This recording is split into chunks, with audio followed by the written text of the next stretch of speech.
बहुत जल्दी श्री कृष्ण की प्राप्ति कराने में समर्थ है श्री तुलसी महारानी जी। प्रिया जी का बताया हुआ उपाय, श्री वृंदा सखी, ये वृंदावन की अधिष्ठात्री देवी हैं। ये वृंदावन की पूरी व्यवस्था को देखती हैं। प्यारी जो के नित्य केली की व्यवस्था करती हैं और इनकी कृपा के बिना कोई वृंदावन में प्रवेश नहीं कर सकता। ये हमारी प्यारी जो की प्रिय सखी वृंदा सखी श्री तुलसी महारानी जो। चंद्रानना सखी ने कहा कि परम सौभाग्यदम राधे महापुण्यम वरप्रदम श्री कृष्ण श्यापि लभ्यर्थम, उनका तुलसी सेवनम मतम। मेरे मत में यदि तुलसी जी की सेवा की जाए, तुलसी जी का यदि स्पर्श हो जाता है, तुलसी जी का नाम कीर्तन किया जाता है, तुलसी जी को प्रणाम किया जाता है, तुलसी जी का वृक्ष लगाया जाता है, तुलसी जी को जल अर्पित किया जाता है और तुलसी दल से नित्य भगवत सेवा की जाए, तो बहुत जल्दी श्री कृष्ण प्रसन्न हो जाते हैं। प्रतिदिन जो तुलसी जी की भक्ति करता है, तुलसी का पौधा रोप करके तुलसी जी का सिंचन करना, तुलसी जी को तिलक लगाना, तुलसी जी को माला पहनाना, तुलसी जी की परिक्रमा करना, तुलसी जी को प्रणाम करना, वो कोटि सहस्त्र युगों तक ऐसा महान सुकृत होता है कि भगवान श्री कृष्ण के नित्य समीप रहता है जो तुलसी जी की सेवा करता है। जब तक मनुष्य की लगाई हुई तुलसी की शाखा प्रशाखा बीज पुष्प सुंदर दल से तुलसी जी सुशोभित होती है, तब तक हजारों कल्पों में श्री हरिधाम में रहते हुए उसका कभी पुण्य नष्ट नहीं होता। जैसे एक दिन 1000 कल्प, 2 दिन 2000 कल्प वो भगवान के नित्य धाम में महान सुकृत के बल से भगवत धाम में रहेगा, जो तुलसी जी का पक्का मान लीजिए। जब स्वयं में से तो तुलसी जी रोपण करके तुलसी जी का एक वन लगाया और रोज नवीन नवीन मंजरी तुलसी दल लेकर प्रभु के चरणों में, कहीं ना कहीं तुलसी जी की कृपा हुई। वृंदावन, ये वृंदा अधिष्ठात्री देवी वृंदावन की है, इनकी कृपा के बिना। हे चंद्रादने, संपूर्ण पत्रों और पुष्पों को जो उतार करके सम्मान पूर्वक पहले प्रार्थना करनी चाहिए। हे वृंदा देवी, हे तुलसी जी, भगवान श्री हरि की पूजा के लिए या प्रियाजू की पूजा के लिए हम आपके कुछ मंजरी कुछ दल लेकर के सेवा करना चाहते हैं, आप कृपा करके मुझे दीजिए, और फिर उतार लें। ऐसे नोचना नहीं, बहुत सम्मान से बहुत प्यार से, तो तुलसी जी प्रसन्न होते हैं।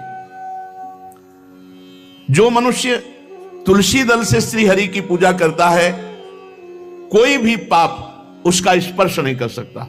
पूर्व में किया हुआ कोई भी पाप उसको दंड नहीं मिलेगा, जो तुलसी जी की आराधना नित्य करता है। अब इतना जल भी ना चढ़ा दे, मार पुण्य हो जाए और तुलसी जी अंतर ध्यान अनुकूल जल, जैसे मान लो गमले पे हैं तो इतना बड़ा तांबे का रोज उससे चढ़ा, अब भर के लोटा चढ़ा दोगे 2-4 दिन में अंतर ध्यान हो जाएंगे तुलसी जी। बहुत विवेक से जरूरत है, मतलब भारी पुण्य होगा। अब इतना बड़ा लोटा रोज जल चढ़ाओगे तो 2-4 दिन में पीली होके अंतर ध्यान हो जाएंगे। इतना जल, अनुकूल जल चाहिए। एक तांबे का छोटा सा लिया, ऐसे रोज डालो, उसमें कोई फर्क नहीं, और गमला उठाकर धूप में विराजमान करो। सेवा का मतलब क्या है?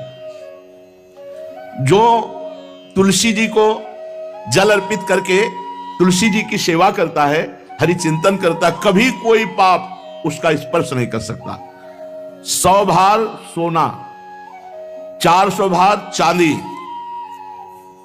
का जो दान करने का फल होता है, वो एक तुलसी दल उतार, जो अपने द्वारा लगाई हुई तुलसी दल, वो हरि के चरणों में अर्पित करो। ये 100 भार सोना और चांदी बराबरी नहीं हो सकती। कितना महत्व है। जो रोज तुलसी दल चयन कर, द्वादशी को ना चयन करे, द्वादशी को मतलब बहुत बड़ा अपराध लगता है तुलसी दल का, इस मतलब तुलसी के वृक्ष का भी स्पर्श न करे। प्रणाम नमस्कार दूर से, एक भी दल नहीं टूटना चाहिए। द्वादशी को ऐसा हमने महापुरुषों से सुना है कि मंजरी और पत्र उतारना ये ठीक नहीं, बिल्कुल नहीं ठीक है। ब्रह्म हत्या का फल लगता है, अगर जो पाप लगता है अगर कोई द्वादशी को तुलसी चयन, बहुत सावधानी से। जिसके घर में तुलसी का बगीचा होता है, कई पौधे होते हैं, उसको कहीं तीर्थ जाने की जरूरत नहीं, उसका घर तीर्थ है जिसके घर में तुलसी के पौधे हैं। और यमराज कभी उस घर में किसी भी मरने वाले को लेने नहीं आएंगे जिसके घर में तुलसी। लगा लो भैया तुलसी लगा लो घर में, काहे कोई यमराज को आने दोगे? सबके घर में तुलसी। कितना सुंदर पहले था, घर में आंगन होते थे, आंगन में एक बहुत बड़ा, और फिर उसमें तुलसी जी, और फिर उसमें 2-4 नर्मदेश्वर और शालिग्राम ऐसे, और फिर घर का हर व्यक्ति जल चढ़ाना, प्रणाम करना, नमस्कार करना, चार पर। कितनी पवित्र पद्धतियां हमारी थी। जब रसोई बने पहली गाय के लिए, फिर कुछ पक्षियों के लिए, फिर कोई संत महात्मा, कोई भिक्षु, ऐसा कितना पवित्र व्यवहार। यहाँ जैसे हमने देखा है, ये रसोई बन रही ना तो धुआं नहीं खत्म होने पाता, वो ही सब अपवित्र किए हुए हैं, राक्षसी बुद्धि आती चली जा रही। तुलसी जी, ये भागवती को वस्तु, हमें लगता है बालकनी तो होती है, बढ़िया बालकनी में एक ऐसा उठाने धरने वाला स्टैंड लोहे का रखो कि तुलसी जी को विराजमान कर दो। जिसके घर में तुलसी जी विराजमान होती है उसके घर में यमराज कभी नहीं जाते। जो तुलसी जी का सेवन करता है उसकी सारी कामनाएं तुलसी जी पूर्ण कर देती है। तुलसी जी को लगाना, तुलसी जी का पालन करना, तुलसी जी को सिंचन करना, तुलसी जी का दर्शन करना, तुलसी जी का स्पर्श करना, मनुष्य के द्वारा जो मन, वाणी और शरीर से पाप हो गए सबको तुलसी महारानी क्षमा कर देती है, दग्ध कर देती है। पुष्कर आदि तीर्थ, गंगा आदि परम पावन नदियां, ये सब जो स्नान आदि, अवगाहन आदि करने का फल देते हैं, वो केवल तुलसी जी घर में विराजमान है उसको फल मिल जाएगा। कितने बढ़िया। जो तुलसी जी की नवीन मंजरी प्रभु के चरणों में अर्पित करके प्रणाम करता है, वो चाहे कितना भी अपराध किए हो, वो कभी यमपुरी को नहीं देखेगा, कभी यमराज के पास नहीं जाएगा। जो मनुष्य तुलसी काष्ठ का घिसा हुआ चंदन लगाता है, उसके सारे संचित भस्म हो जाते हैं, और क्रियमाण जो वर्तमान, वो कभी उसको बांध नहीं सकते। तुलसी जी का काष्ठ का घिसा हुआ चंदन। जिसके घर में तुलसी की छाया होती है वहां पितरों को अपने आप कल्याण प्राप्त हो जाता है। जो श्राद्ध करने से लाभ मिलता है पितरों को, घर में तुलसी लगा के, जो तुलसी की छाया, बड़ा वृक्ष, पितरों को तृप्ति मिलती है।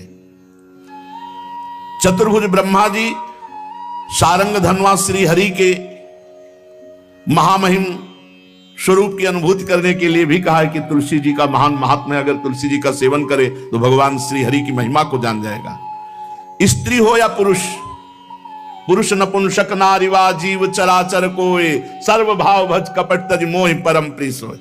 शरीर वर्दी है, हमारी पोशाक है, हम सब एक हैं, आत्मस्वरूप है, कुछ अलग नहीं है। शरीर केवल पांच भौतिक है तो सबका पांच भौतिक है, उसमें चिन्ह है स्त्री पुरुष के, बस। इसके लिए भगवान की आराधना निषेध थोड़ी है। जो स्त्री या पुरुष श्री तुलसी जी के काष्ठ के मन के बना के, जैसे छोटी कंठी या बड़ी माला धारण करता है, श्री कृष्ण उसके बस में हो जाते हैं। यह है तुलसी जी की महिमा। परम सुहाग श्री कृष्ण मिल जाते हैं, और कौन सी भी हमें उपलब्धि चाहिए। हे गोप नंदिनी, तुलसी जी का सेवन करने से श्री कृष्ण वश में हो जाते हैं। जो तुलसी की माला से नाम जप करता है, काउंटर वाली बात तो स्मृति के लिए पढ़ाई है, हम निषेध नहीं करते, नहीं बहुतों के भजन बंद हो जाएंगे, पर हम इतनी महिमा जरूर बता देते हैं कि तुलसी माला से जो नाम जप किया जाता है उससे आध्यात्मिक सिद्धि बहुत जल्दी होती है। गुरुदेव भगवान कहते, जो अंगुलियों से रगड़ होती है मन का से, उसमें आध्यात्मिक ऊर्जा शक्ति तुलसी माला से। प्लास्टिक पर भाई करो, निषेध नहीं करने, बंद हो जाएगा वो भी राधा राधा कहना, वो हमें बंद नहीं करना। हम कह रहे हैं तुम जैसे बने वैसे करो, लेकिन माला का बहुत बड़ा प्रभाव है। तुलसी परम पवित्र भगवान श्री हरि की प्रिया, और उनके काष्ठ को जब हम ऐसे ऐसे नाम के साथ, तो विशेष ऊर्जा शक्ति, आध्यात्मिक शक्ति हमें जागृत होती है।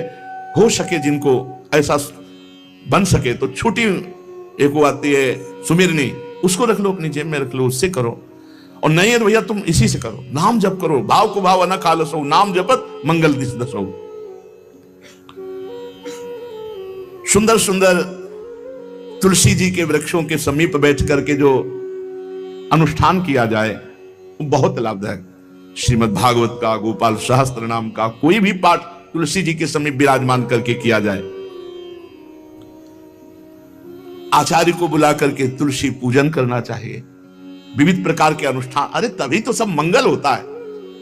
पहले था, हमने देखा है, 4 बजे माताजी दरवाजे के सामने लीपती, रोज का काम। जो पुराने घरों में देहरी के आगे आके 4 बजे लीप करके वहां अपना चौक पूर के दीपक जला, तो क्या पवित्रताएं थी, क्या मंगल था।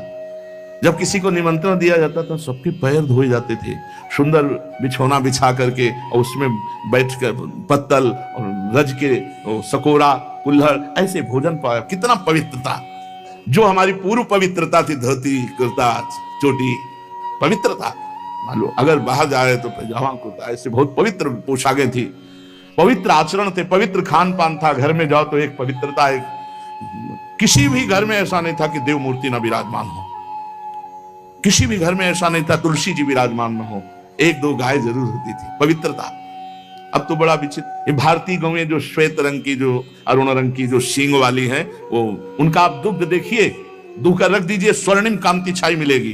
ये हमारी भारतीय पद्धति, ये हविष्यान्न, इससे देवताओं का, भगवान का, सबका अभिषेक पूजन होता है। शुद्ध गाय जो हमारी भारतीय है, तीला है उसके जैसे निकला हुआ, वो भगवान ने सेवा की है। हमारे गोविंद भगवान का नाम ही गोविंद, गौओं के इंद्र।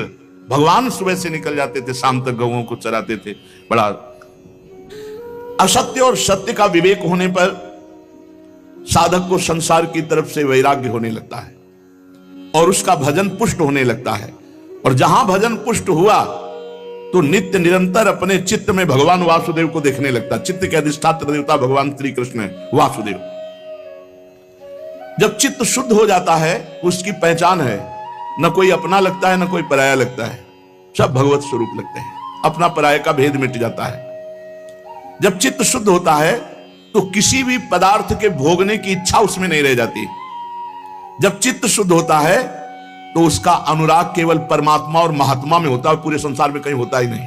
ये चित्त शुद्धि का लक्षण है। चित्त शुद्धि का उपाय विवेक और निरंतर नाम जप। चित्त शुद्धि का लक्षण राग द्वेष का अभाव, ना कोई अपना ना कोई पराया, और किसी भी विषय भोगने की इच्छा ही नहीं, आसक्ति तो सिर्फ परमात्मा में या महात्मा में। ये राग द्वेष किसे कहते हैं महाराज? जिस मनुष्य के, जिस पदार्थ के, जिस स्थान की ऐसी आसक्ति हो जाए कि इसके बिना जिया नहीं जा रहा, उसे राग कहते हैं। जैसे मां में राग, पिता में राग, पत्नी में राग, पुत्र में राग, धन में राग, मकान में राग, शरीर में राग, बहुत समझना चाहिए हमारा राग हो गया है, जिसका बार बार स्मरण आए और बार बार खिंचाव हो हृदय से। जो हमारे ध्यान पथ में प्रभु के सिवा और आ रहा है, वो सब राग का ही किया कराया खेल है। द्वेष, इसमें मूल राग है। जिससे राग होता है उसी से द्वेष होता है। राग नहीं होगा तो द्वेष होगा ही नहीं। जब वो हमारे प्रतिकूल चलने लगता है तो द्वेष हो जाता है। प्रतिकूल पदार्थ, प्रतिकूल वस्तु, प्रतिकूल व्यक्ति, तो हमारा द्वेष हो जाता है। यही राग द्वेष जीव के जन्म मरण की श्रृंखला है और इसका मूल कारण देहाभिमान, अहंकार है। महाराज, साधक को समय किस प्रकार बिताना चाहिए? सबके लिए एक जैसा उपदेश नहीं होगा। पूज्य बाबा बोल रहे हैं, जो गुरु के पास रहते हैं उनको सब समय गुरु की सेवा में लगाकर भगवत स्मृति युक्त जीवन व्यतीत करना चाहिए। और जिनको गुरु का सानिध्य नहीं मिला उनको भजन में अधिक समय लगाना चाहिए। यदि गुरुदेव सेवा के लिए आदेश करें, वही सबसे बड़ा भजन है। यदि वो कह रहे हैं कि बैठकर भजन करो, तो अधिक समय भजन में लगाना चाहिए। अगर गुरुदेव सेवा, तो फिर सेवा ही भजन है। जो गृहस्थ हैं उनको अपनी गृहस्थी के कार्य को गुरु सेवा, भगवत सेवा मानकर करना चाहिए। यदि गुरु जी कुछ स्वीकार करते हैं तो ठीक है, नहीं सर्वस्व गुरु का है, ऐसी भावना करनी चाहिए। विरक्त उपासक को गुरु की अधीनता स्वीकार करनी चाहिए। गुरु की अधीनता से अपने आप सारे पाप, द्वेष, दोष, राग सब नष्ट हो जाता है।